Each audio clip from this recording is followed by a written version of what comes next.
مهیا نازیمова 30 سال دارد و صاحب 2 فرزند است. او و همسرش همگی 1 سال پیش برای خود در محله سیوم بازه شهر دوشنبه از بناهای نوبنیاد منزلی 2 حجره‌ای خریدند. اما میگوید او برای این سرپناهی که تازه پیدا کردند تقریبا 10 سال پول جمع کردند، اما باز هم بدون قرض گرفتند منزل خریدن نتوانستند. مهیا در تشکیلات جمعیتی مرکز عاید به حقوق انسان به حیث ترجمان کار میکند و شوهرش دیزاینر ویدیو است. وقتی که یک مقدار مبلغ علاقه جمع کردیم، مصلحت کردیم از نزدیکان، اونو مثلا گفتند که ما مدت هستیم و شما با قدر امکان با قدر توان خودمان مبلغ دهیم و همین طور هم شد.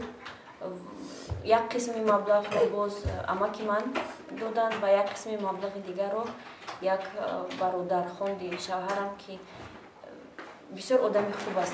اما نه همه مثل مهیا میتواند با یاری نزدیکان خود صاحب منزل در دوشنبه شود. حالا در پایتخت تاجیکستان 1 متر مربع خانه های بلند آشیانه نوبنیاد از 500 تا 1000 دلار نرخ دارد. این در حالی است که معاش میانه در تاجیکستان برابر به 600 سومانی معادل کمی بیشتر از 100 دلار امریکایی است. شرکت ساختمانی خصوصی عدل کفالت چند سال باز در دوشنبه خانه های بلند آشیانه می سازد. معاون رئیس این شرکت ظفر ناظموف میگوید که اکثر سهامان یا خریداران خانه های آنها قشر میانه حال تاجیکستانند و پول خانه را از زمان گذاشتن پای دیوار تا انجام ساختمان پرداخت می کنند. ما اساس با پول شهروندانی که مشتریانی که همه احتیاج خانه خرید دارند با مبلغ گذاری آنها همکاری میکنیم و ساختمان خانه ها رو دوام میدیم.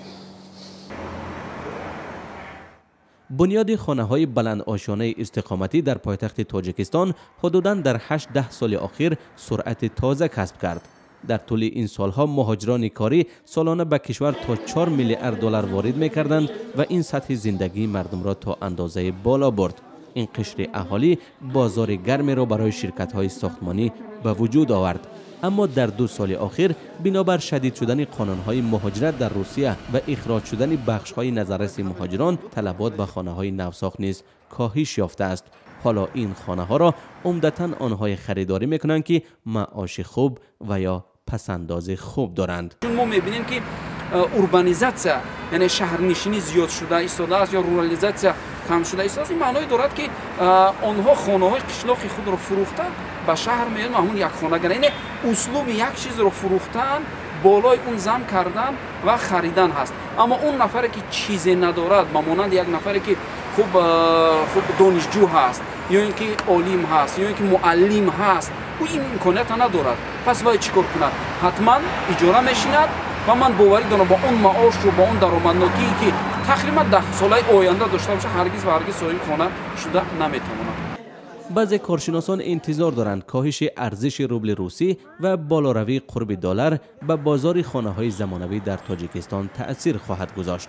این است که آنهایی که خانه ندارند انتظار دارند با سود شدن بازار فروش خانه ها، شرکت های ساختمانی ارزش منزل را پایان خواهند برد.